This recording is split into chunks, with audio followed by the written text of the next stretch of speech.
Hello everyone, this is Bernadette, the San Diego Medium, coming at you once again from Southern California. It is almost 11 o'clock here, so I figured I'd go ahead and start a new audio clip. The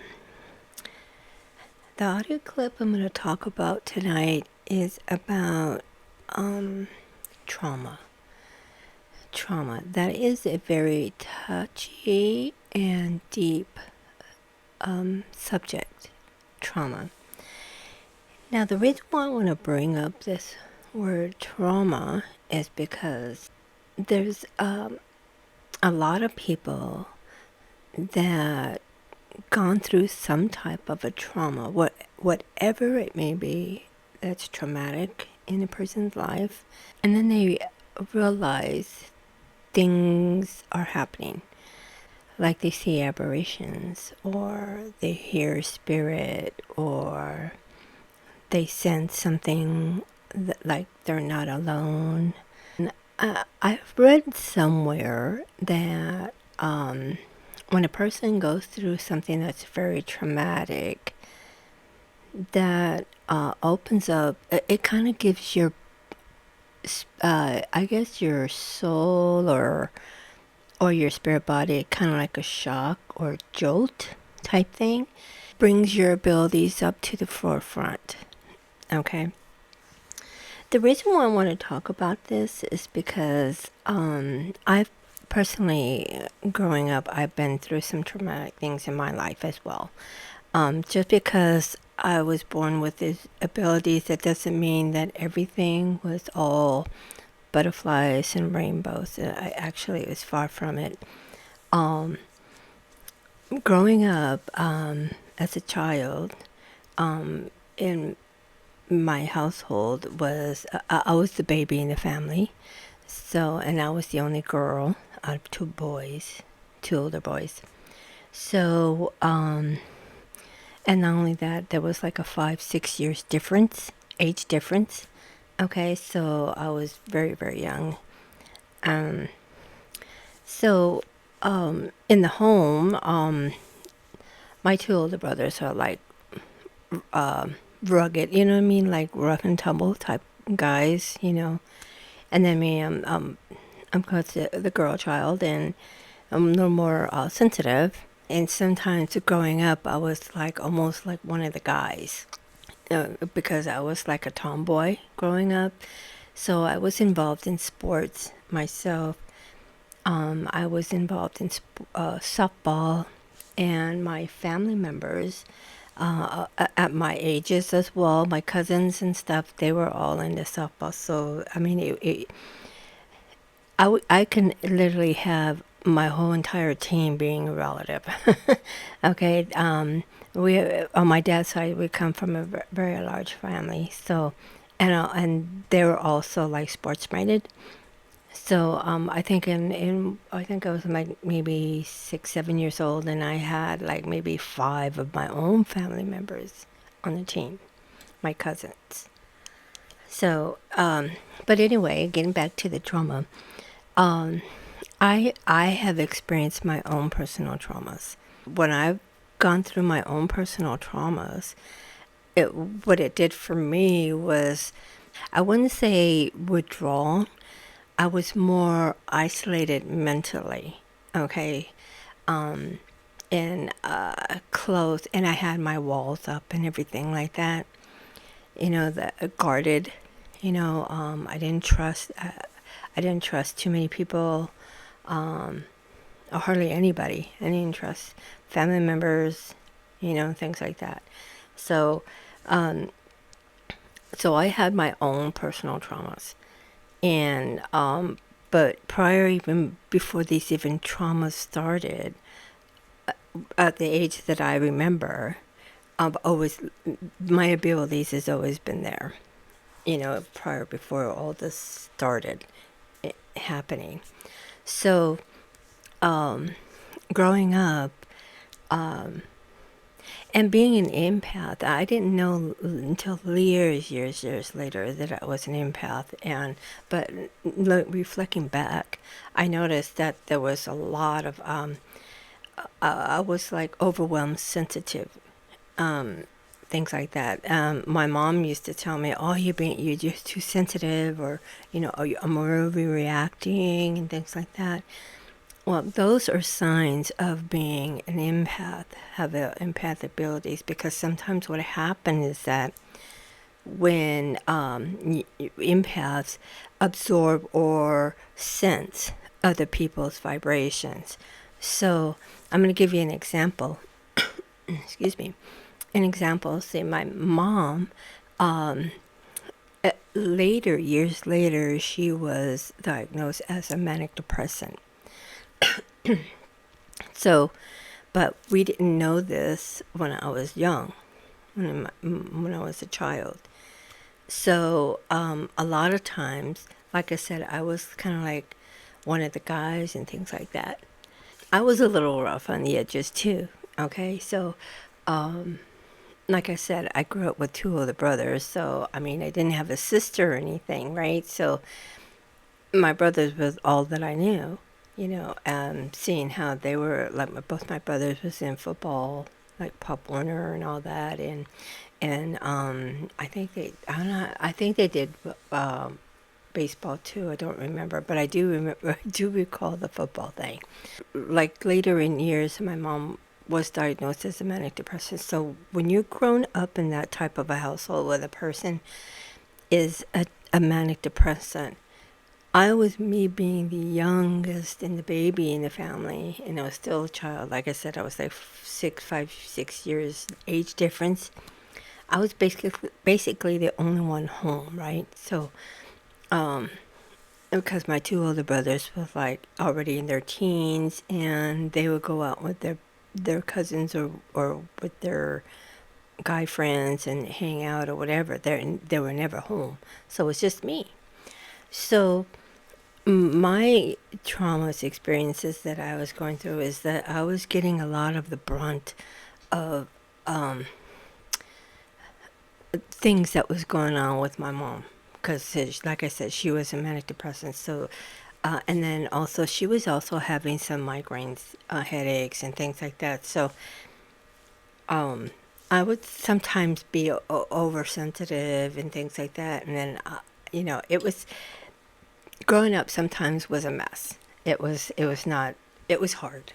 It's hard for a child who's experienced with a family member with this type of diagnosis that is like a perfectionist or things like that. So I was never like that. I wasn't a perfectionist. Like I said, I mean, I did my own things. I was very, very independent of my own. Like what I liked and what I wanted to do, and what my right and wrong understandings and things like that, and the book I read, or I would read, or my interests and things like that. And I didn't have the talent that she did. Like my mom was very crafty. I'm not crafty. So she was very crafty. She did knitting, she did crocheting, she did cake decorating, she did needlework, knitting. I mean, she very talented. She used to make her own clothes. She used to make my clothes when I was a kid, like my summer clothes and things like that. So, I mean, she's very, very talented. She's great with her hands and stuff like that. But what I noticed is that she was trying to instill that same type of crafty character as myself too, and I was just not like that. I got into some sewing classes and stuff, and I wasn't really into that. I mean, I wanted to try it out, and I wasn't very good at it. My mom helped me a lot in stuff, but it's, I mean, it was, I guess it would be okay if we did it together, but because it was a class and I was supposed to do it myself, and a lot of it I just didn't get it. I didn't understand, and or I just wasn't interested, because I did try it and then I lost interest in it. So I had to have my mom help me, and so I'm not, I'm not like her, and things like that. And I think she was hoping maybe I have some of those types of talents, but I didn't. My talents were different. Um, I used to do. I used to sing a lot and things like that. I used to do other things. I was like, I wanted to be like in cosmetology and cut hair. That's what I used to do actually when I was a kid. I used to cut my Barbie's hair and I used to cut my own hair. And when I think I was like about 11, 12 years old, I started cutting my own hair. So that was the thing that I enjoyed. I mean, it wasn't like the crafty things that she did. So there was a little bit of conflicts there, and as I got older, I wasn't at home as much because the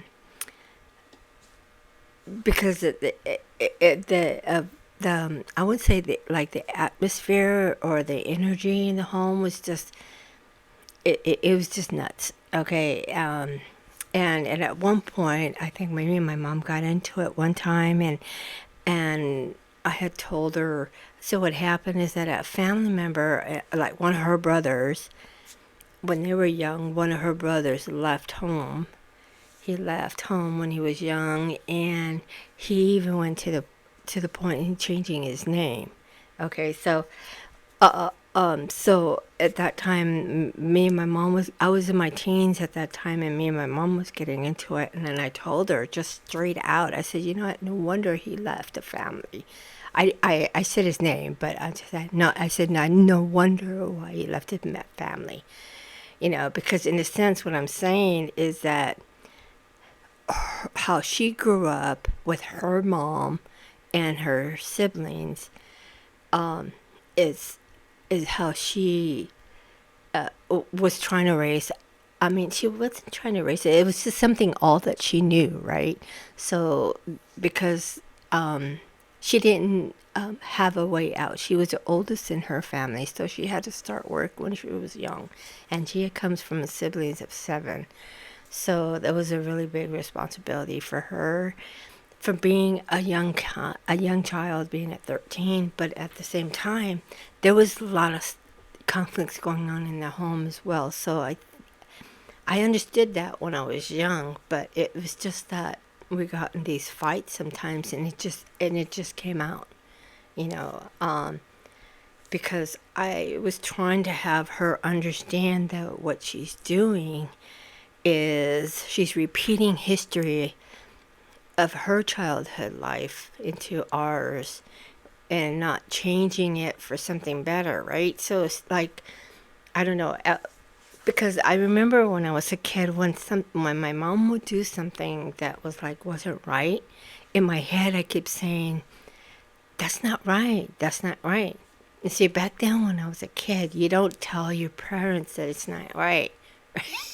You get punished. It's like you go to your room. You know, you don't tell an adult that you're like a kid. You're like 8, 10 years old, and you're telling them it's not right. You know what I mean? See, so, but and I knew this, so I'm like saying in my head, I'm like, you're doing it wrong. You're doing it wrong, or that's not right, or that's not how you do it. And it's almost like the child trying to teach the adult type thing. um, Instead of, so the way how I grew up was that instead of talking, because back then you don't talk back to your parents. So what I did is I used to use actions. I would do actions. Like sometimes I would mention like in question, ask questions. So something that she could think about, like food for thought. I wouldn't say it in a way that I was questioning her parenting. You know what I mean? See, when I was a kid, like I said, I'm an old soul and wise beyond beyond my years. So when I was like about 5 years old, I was already in my mind trying questioning their parenting of how I'm being treated in this home, because I like I said, I knew I was different. I knew that there was something different about me, and I also knew that things were happening around me that's unexplainable. Like I gave some examples in previous audio clips of me growing up with these abilities. So so anyway, that was basically my type of trauma with the home, with my parents. And my dad, he was mainly just, he was the breadwinner. He brought, he worked a lot. He worked there for like 30 years plus.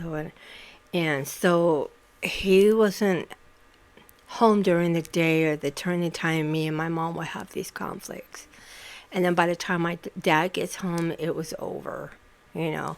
But I mean, the vibration, the energy is still there, floating in the air. You know what I mean? So my dad didn't really see a lot of what was going on. So, and I'm pretty sure that either my mom or my brothers would tell my dad, "Oh, she's just looking for attention, or she's overreacting, or she's being too sensitive, or my mom used to, like when I would kind of get mad, she would say, "Stop being excited," or "Don't get excited," "Don't get excited about that," But she meant like calm your ass down, is what she's saying, and not really validating what this issue was, because she didn't want to hear about it. Either she didn't want to hear it, or she just didn't want to hear it because it was the truth. So there was a lot of conflicts with that, and so, like I said, I grew up a very independent minded and everything, and I was very observant to everything, and through my whole life, I basically was being led through like the empath part of me, of my emotions and how I felt about things, and as a guide, sort of like a guide. Also using that as far as decision makings too, like did it feel right or did it feel wrong? Should I do this? Yes or no? How do I feel about that? That kind of thing. Even if if it didn't make sense or made sense, and it was like a good idea, I would still question it. Is this a good idea, or is this a bad idea, or that type of thing. So, but it is true that whatever our traumas has started, that does open up our it does gives our spirit body a shock. Okay, and what it does is it just kind of wakes us up of a shock, and then we notice things are happening. I don't remember if I read something like that, but it is true. I and it is true. It can happen, and there's some people that don't have any type of traumas, but they have experienced some type of abilities, or they're seeing apparitions, or they're sensing energy, or something about dreams, premonitions, and things like that. So, personally, I don't always use the word trauma as far as like starting, like an opening up your abilities. What it does is it shocks the spirit body, and it increases, it increases the vibration. It because it's like the anxiety in the body. So when the anxiety, the shock, or whatever this trauma is happening, is riled up. Okay, so that opens up our abilities like through the roof. So if a person who didn't go through these traumas, but maybe they had an experience of maybe seeing an apparition. Now, I won't say that's a trauma thing, but it does wake up your spirit body. It does kind of make you more aware of your surroundings. Like, wow, did I just see what I saw? You know, you start questioning it. And then you think about it. It's like, I know what I saw. You know, that type thing. So, I really don't feel, and I haven't consulted the guides or angel with this, but this is how I feel.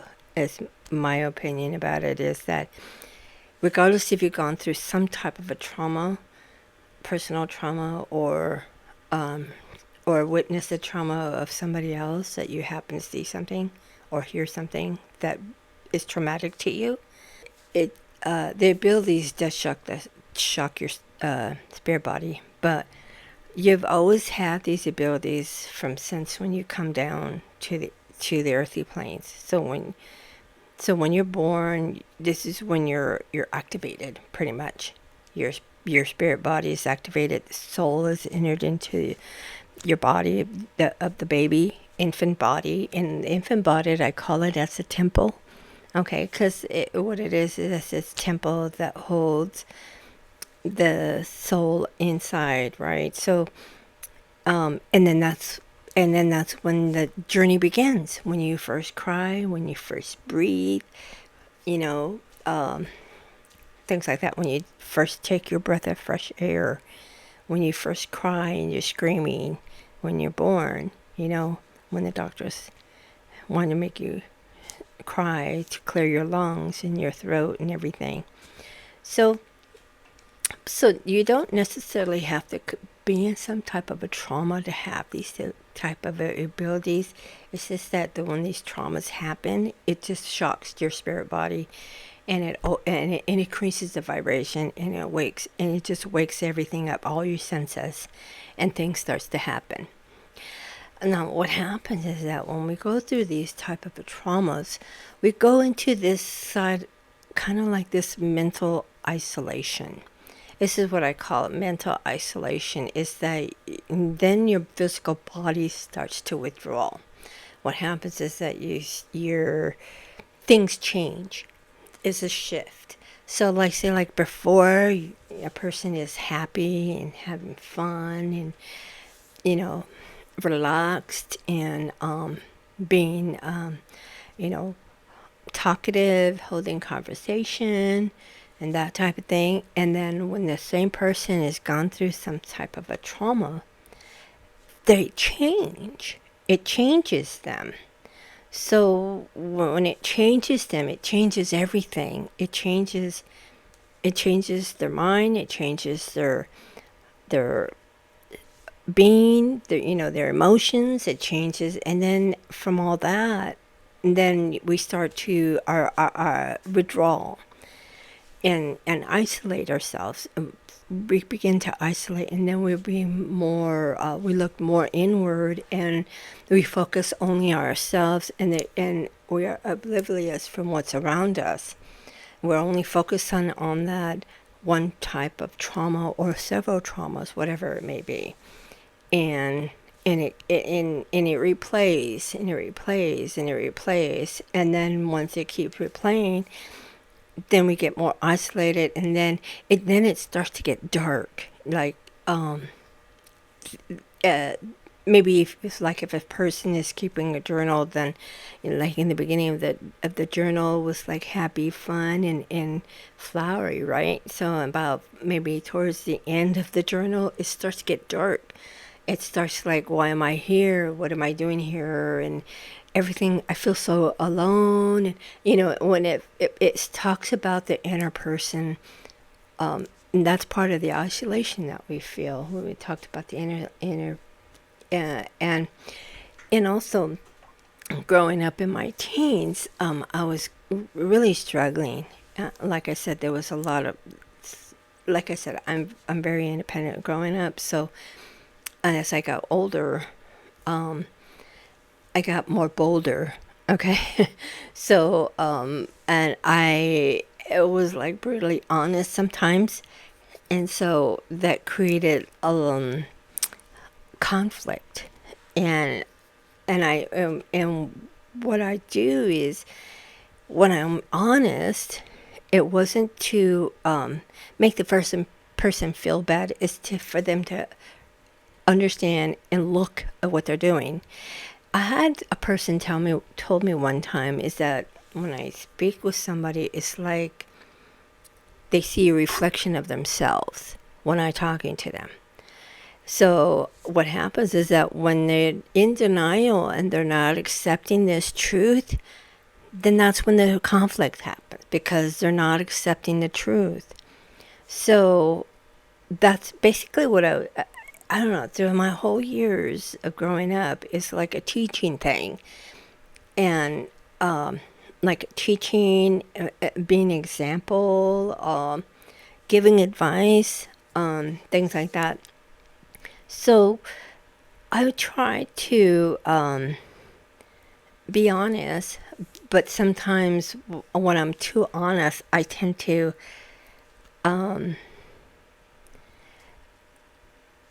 they tend to feel hurt about it, which is not my intention. Because, like I said, I don't candy coat this honesty that needed to come out. Because, like I had told somebody, sometimes you have to be a real bee to get the point across. So there are going to be some times when you have to be really direct for the person to understand what they're doing. Maybe it's going to hurt themselves or it's a wrong decision, or maybe they should really think about their options, things like that. So, but what, but growing up in this house, in this household that I was in, and with the abilities, and there's like my abilities up through the roof, I was very, very in tuned. So when in being in the midst of this, what's going on in the house, there was a lot of other things that was going on besides my mom. And so I try to stay grounded. Even when I was a kid, I tried to like focus my energy and my thoughts into something more like an alternative, something different. So what I did, what I started doing was started writing poems. I started writing short stories. That was my outlet. I did a lot of short stories, and and one time I was in elementary, and I had a teacher. She was my English class, and she saw my writing and stuff. And she says, "You know what?" She says, "We have a book club," and she says, "I would really like you to submit some of your poems in the book club." I'm like, "What? Are you kidding me?" I like, because I'm not a bookworm or anything like that. I read, but I mean, I'm like, I don't read like 10 books a month. You know what I mean? So she was telling me this, and she really took an interest and I'm like, I don't know. She goes, yeah. She goes, why don't you submit one of your writings, one of your poems, and have it published. I'm like, what is it going to be published in? And she says that what they do is they have, in this book club, they have everybody gather all their good poems and stories, and then they put it in one little booklet. And I'm like, oh. And then she says, and you'll get a free book with my poem in it. I'm like, wow, okay. So I thought up one, and I created that. And it was for my two nieces at that time. And my brother had, my middle brother had, was married at that time and had two girls. So I was like the auntie. And I wrote a poem about that, about being the auntie, and I wanted to be in their lives to be an example and show them that there's the good things in life and stuff like that, and pray for their success and health, and well-being. And this is when I was young. Okay, um, so I submitted it and I got the book. So, so that was my out. I did like poems and write short stories and things like that. I would when I would do short stories, I would stay up for hours, at like from 12 midnight to 4 or 5 in the morning, just writing different different short stories or one long one. I think there was one story that took me basically 5 years to finish because I had put it down and then and then I let it go for like a year and then I come back to it and add more stuff. So I don't even think I finished it even now because I don't know where it's at. A lot's going on during that time. So but that was my out during my traumas. And things that going on in my life, and there was at one point, well, that was actually 2 points, two things, during my teen years, that I was in junior high school. I think it was, I was in junior high school that my first time I thought about suicide. I did. I didn't say anything about it, but I thought about it. And I'm thinking, you know what? It would be so easy. It would be so easy to just disappear. And you know what? I understand that when I see about these people who commit suicide, I understand where they came from because I had felt the same way. And what it is that there was so much trauma, so much thing that's happening in a person's life that it just develops into this very dark space in ourselves that we think about. It's like you're in a dark room and you only have one light bulb in there and you just don't know when it's going to go out, right? So, and it's a dark room. You're in there by yourself. So that is kind of like the dark space that we're in. We're in this dark space alone with just one light bulb. And it doesn't shine everywhere. It just shines over your head. And every four corners of this room is dark. So that's what I mean by a dark space. When a person thinks about suicide, they're already entering this dark space. And because of this trauma was like so overwhelming, and they want to think about an easy way out. So, and so like I said, when I seen all of, in my past readings of suicides, I understand where they came from because I was there myself. Even though I didn't say much, I didn't give any indication, I didn't talk about it or anything like that. Because like I said, what happens is that when you go into this dark space, you're isolating yourself. You're mentally isolating yourself. So there were nobody around, like no family members or friends would even know what you're thinking or what you're feeling because they don't know. They're assuming you're okay. So that's why there's a lot of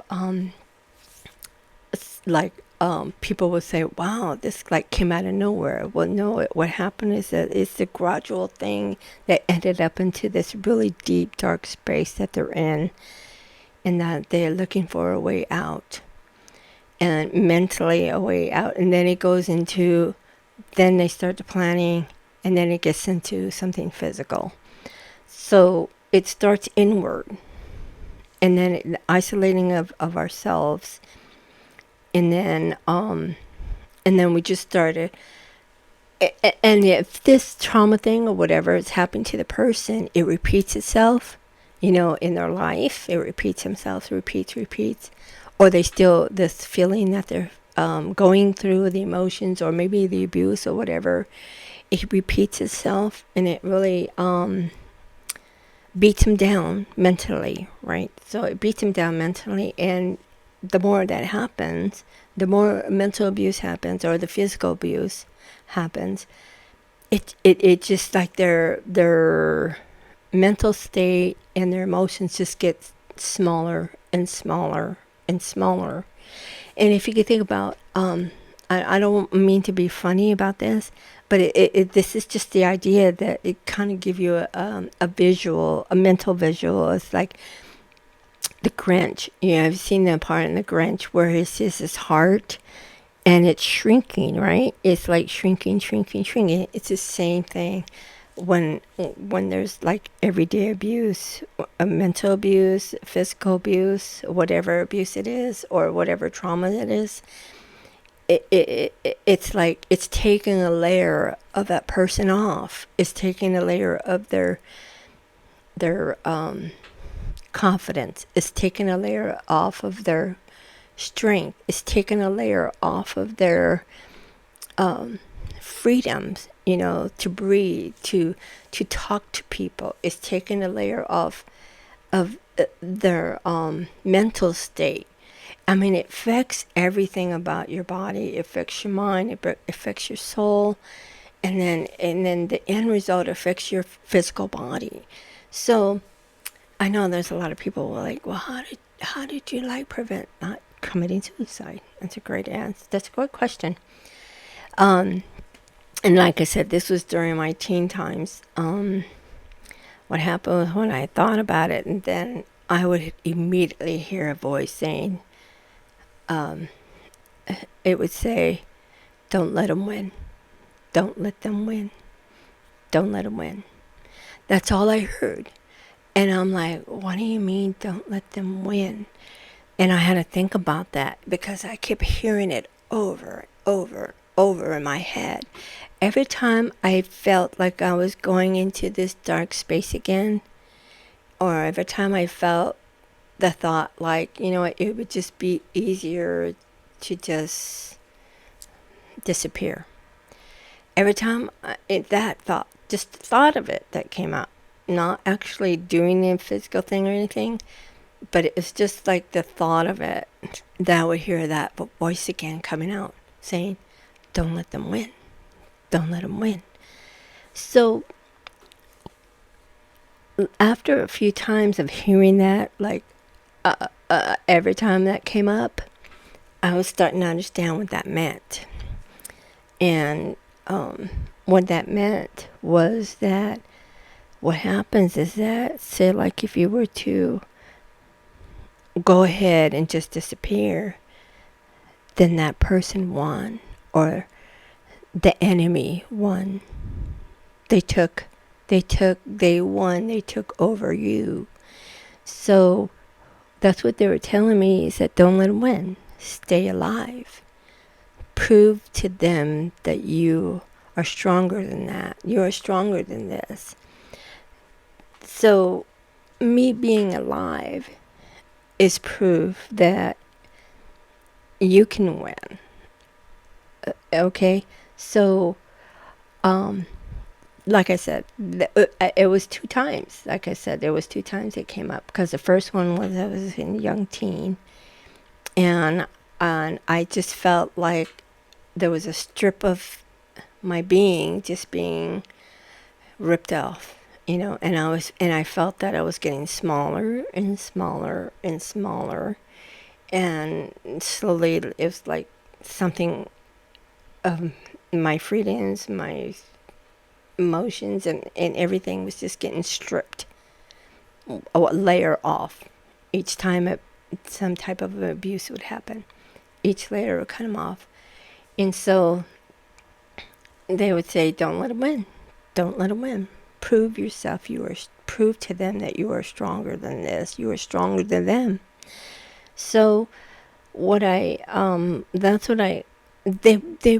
spirit, my guides, my angels on the other side was the one who saved my life that night. Or every day of my life. Because they kept reminding me, saying, you are better than this. You are worthy. You matter. Okay? And they were saying, don't let them win. Don't let those enemies that hurt you win. Because you are bigger than this. You are bigger than them. You're bigger, and you have And you have far more things, far more worthy of your life than what they see of you and about you. So, so that was very, they say, that was very comforting to know. And also they kind of gave me this encouragement, is what they're doing, is that they're giving me this strength and encouragement to pick myself up again and keep going. I'm not going to let them win. I have the final say of how I live my life. They don't. Nobody does. I do. I control my life. I control my feelings. I can control my mind. I can control my being. I can control me of being alive. And being alive doesn't always have to hurt. Okay? Or being alive doesn't always have to be painful. And I understood that after a while. They keep drilling me about that. They want to make sure I understand that not to let the people who hurt me win. Do not let them win.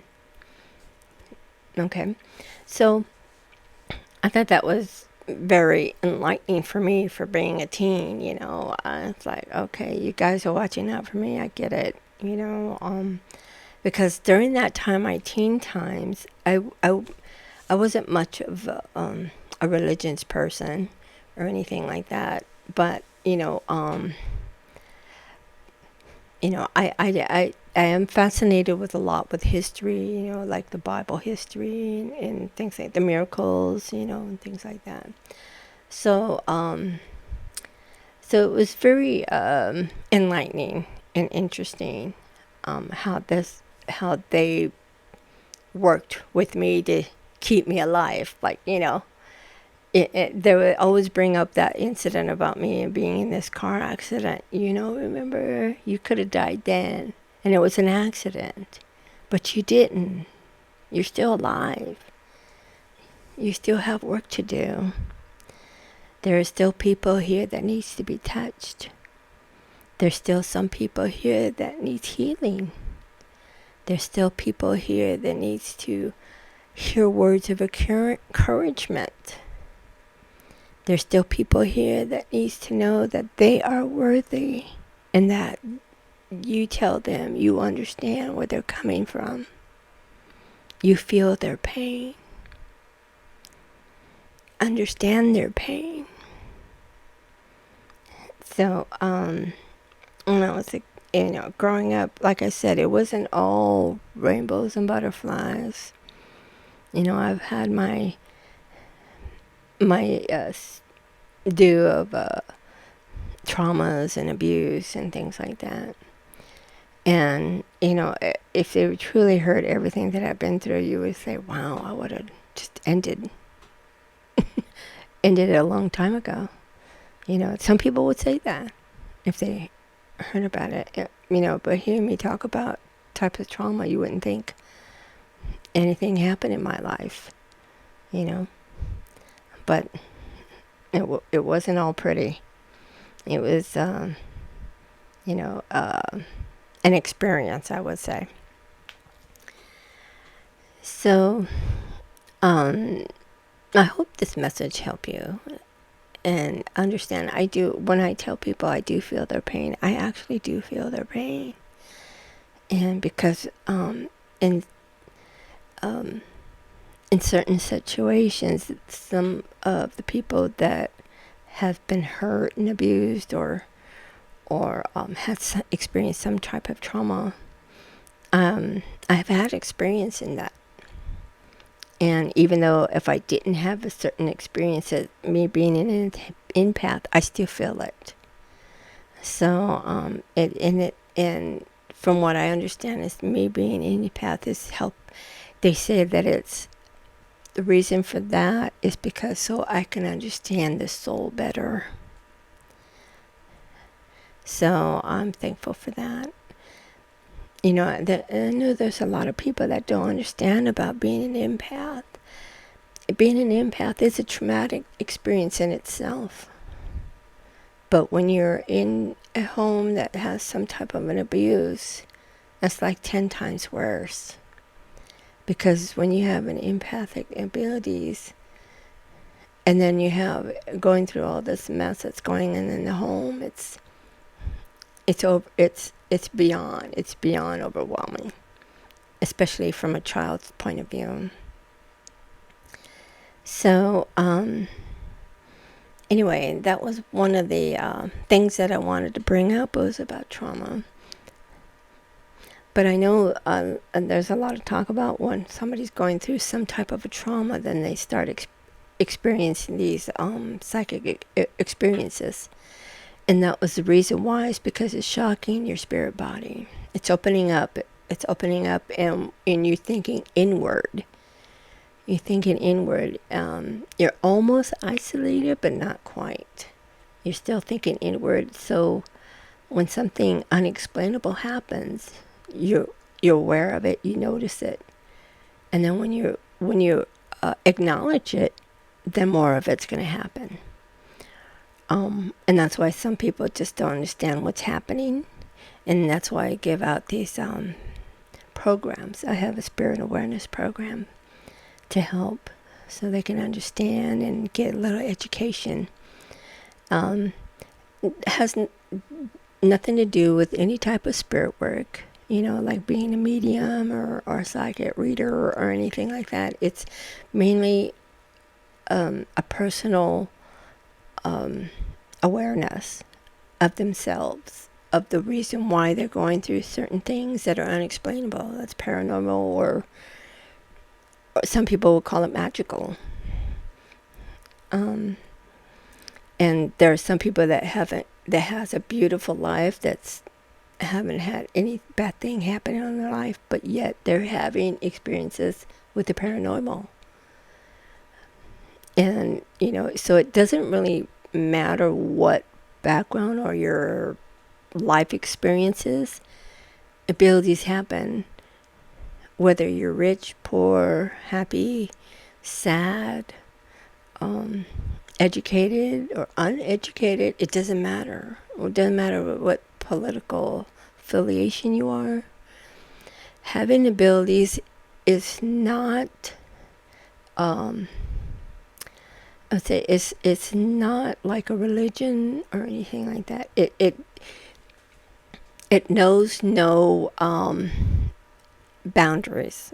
Okay, it doesn't know no boundaries as far as abilities. We control and we set those boundaries ourselves. So if we're completely open to it, then we can be sometimes very, very overwhelmed with these abilities. So that's why I give out tools in these spirit awareness programs on how to control that.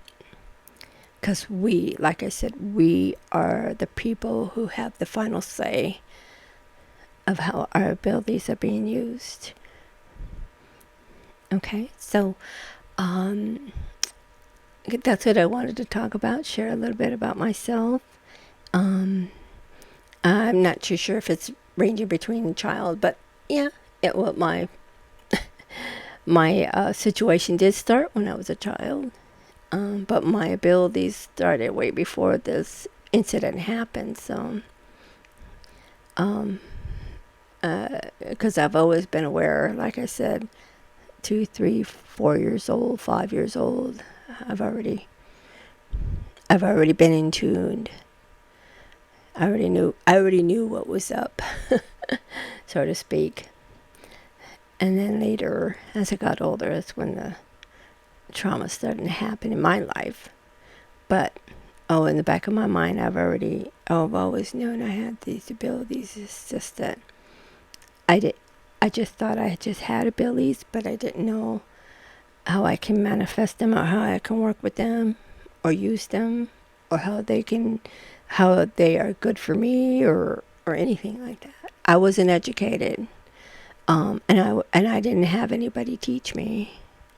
I didn't have a person, say, hey, this is this and that. all of my training came from spirit. All my answers came from spirit, and protection came from the angels. They were the ones who protected my life. My guides were looking out for me.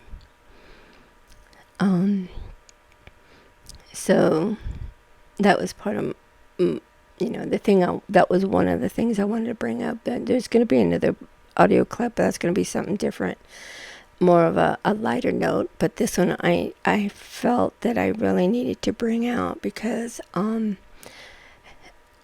needed to bring out this personal side for others to understand me, and for others to know that I understand them as well. Okay, so I hope this helps you out and speaks to your heart and your soul. And remember, if you're in this deep cloud that I was, remember, don't let them win. Do not let them win. Prove yourself to them. Prove to them that living is your right. You have a right to live. And living shows your strength. Living shows your courage. Being alive, breathing. Because there's a lot of people in this world that needs you. And they need, there's people in your life that needs to hear from you.